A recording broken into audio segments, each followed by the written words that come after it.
కోట్ల ప్రజల ఆకాంక్ష, యువత బలిదానాలు, విద్యార్థుల పోరాటాల ఫలితంగా సాధించుకున్న తెలంగాణ రాష్ట్రంలో దశాబ్ద కాలం తర్వాత నిజమైన ప్రజాపాలన మొదలైంది.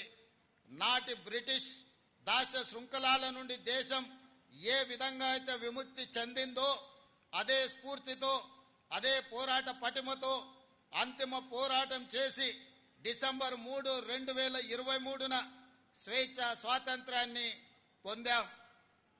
ఇప్పుడు రాష్ట్రంలో ప్రజల చేత, ప్రజల కొరకు ప్రజలు ఎన్నుకున్న ప్రజాప్రభుత్వం కొలువై ఉంది. తొలిసారి రాష్ట్రంలో ప్రజాస్వామ్యబద్ధ పాలన జరుగుతూ ఉంది. గడిచిన 10 ఏళ్లుగా తెలంగాణ కోల్పోయిన స్వేచ్ఛను పునరుద్ధరించడమే మా ప్రభుత్వం తొలి ప్రాధాన్యతగా భావించాం. భౌతికంగా కంచెలు తొలగించడమే కాదు, మానసిక బానిసత్వ సంఖ్యలు తెంచేశాం. భౌతికంగా పాలకులు తప్పు చేస్తే నిలదీసే స్వేచ్ఛ ఈరోజు తెలంగాణలో ఉంది. పరిపాలనలో లోటుపాట్లు ఉంటే సూచనలు, సలహాలు స్వీకరించే సౌలభ్యం కల్పించాం. ప్రతి నిర్ణయంలో ప్రజాహితాన్ని చూస్తున్నాం.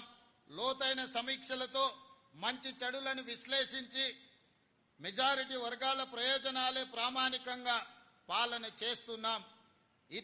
ఇంతటి వ్యవస్థలో లోటుపాట్లు ఉండవచ్చు. మా నిర్ణయాలలో తప్పు జరిగితే సరిదిద్దుకుంటున్నాం. ఎవరైనా తప్పుడు ఆరోపణలు చేసినప్పటికీ సంవయనం పాటిస్తున్నాం. ఇది ప్రజాస్వామ్యం అన్న స్పృహ, స్ఫూర్తితో పాలన చేస్తున్నాం.